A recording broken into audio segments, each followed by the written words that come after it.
So the Mississippi HBCU can't go to the White House for some reason.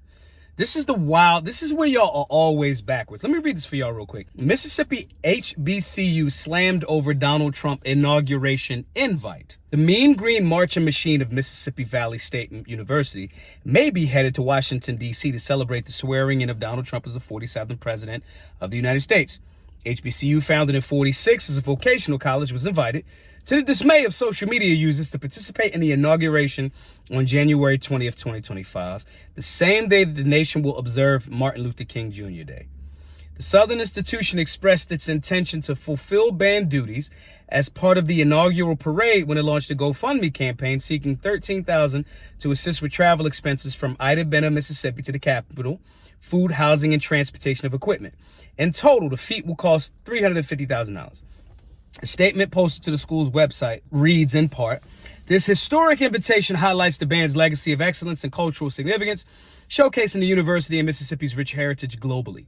This invitation continues MVSU's tradition of groundbreaking national performances. In 1965, the band became the first HBCU or university ensemble to march in the Tournament of Roses parade. They returned to Pasadena in 68 and performed in President Richard Nixon's inaugural parade, January 20th, 1969.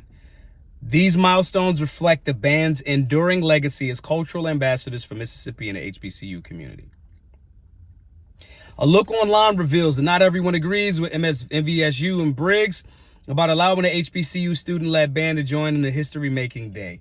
Hordes of people have instead advised the institution to forego participation in Trump's return to office. The businessman has faced criticism for divisive politics, which includes his mass deportation plans,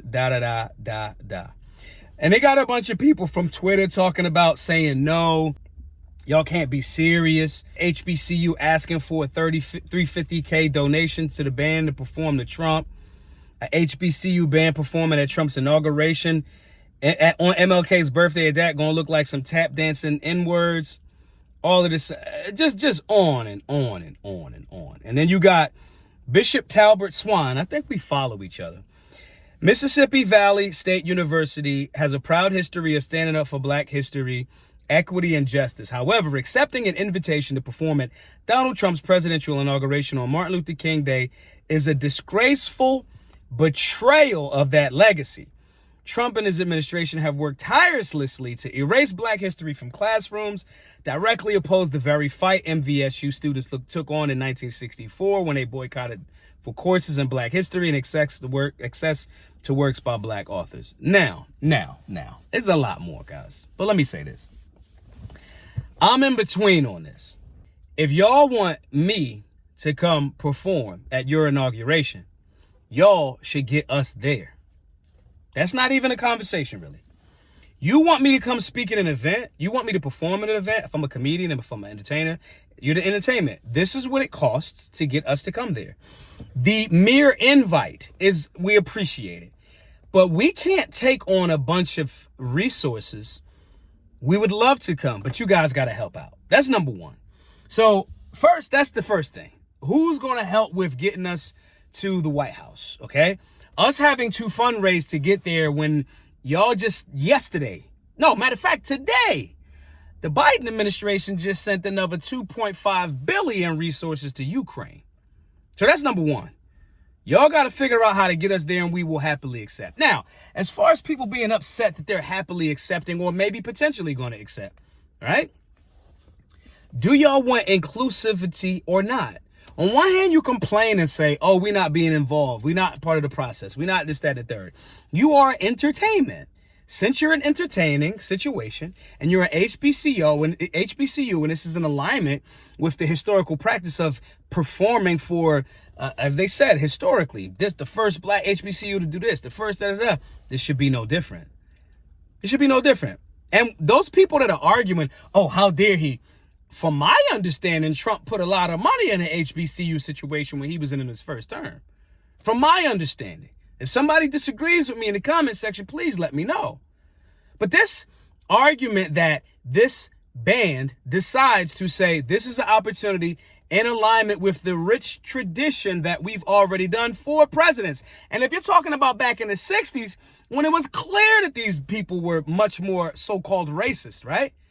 If y'all didn't have no problem with them doing it in the 65 and 68 and 69 and all of that, now all of a sudden it's the issue with a president that is in alignment with giving money to HBCUs. Meanwhile, Joe Biden and that administration cut them funding for significantly for some of them HBCUs.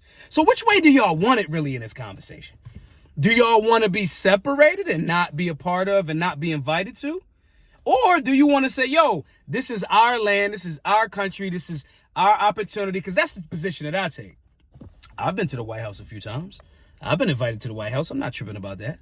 I've been to CPAC. I go everywhere to speak for the community that I represent, to represent my community while I'm there, regardless of what somebody else takes. And these people that have a ongoing like psychosis of on one minute you want access and you want resources, but on other minutes you don't, and you say things that are not true. And this is unfortunate because it looks like I'm like trying to defend Trump. If you guys don't know, I'm a libertarian. But you guys go so far on the left side of this conversation that you say things that are not true, that it looks like when I'm calling out the things that you guys are lying about or being contradictory about, it looks like I'm just kind of like defending for Trump. And that's not the case. But in reality, you got to ask yourself what type of person you want to be. I got these same arguments when we started with BGM. Oh, man, the Second Amendment, they didn't mean that for us. They don't think it's the same. In reality, maybe they didn't. But in more reality, gun control, they meant that for black people 1,000%.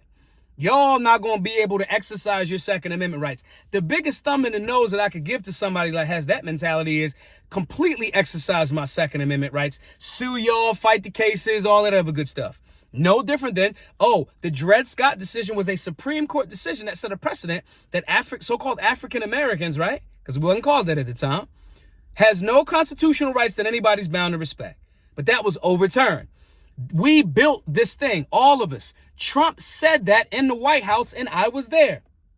African Americans built this nation. We all built it, but you had a special hand in it.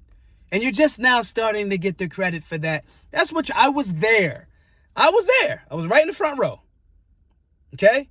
So I guess these people on the outside that were not invited, that don't have a skill set to be invited, need to ask themselves, are you going to build something else?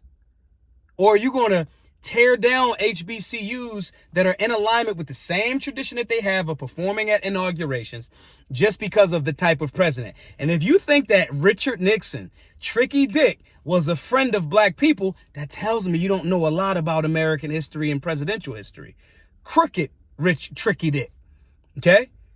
You guys got to figure out what you really want. And this in-between situation, it usually comes from people that have not developed a sound foundational understanding of civics, American history, our role when you're isolating it more specifically to black people, our black contributions to that history to be able to be proud of it. That's why we have a civics class. That's why we also tell people about developing skill sets. This is why everybody that's listening to this should be a part of the Solutionary 9. When you know that you have skill sets, you have value, you have added value, you feel more confident and you can go anywhere. This is why we need more well-rounded folks. If that's you, and if you more aligned with taking full advantage of everything that's available to you in these opportunities in America, go over to solutionaryuniversity.org, sign up for our Solutionary 9 premium membership where you get access to health and fitness, skill developing, shooting, civics, firearms basics, all of these different things, as well as you get a link to sell the merch to make money. Because even this HBCU needs some resources to get down there. But again, I think the federal government should handle that. The Trump administration should handle that. But again, if that's something that you're into, we have made a community for you to be around like-minded people that want to push forward and take full advantage and not just complain about others getting the invite. My name is Maj Toure, the founder of Solutionary University. Hope to see you all in the group. Be safe, be solutionary.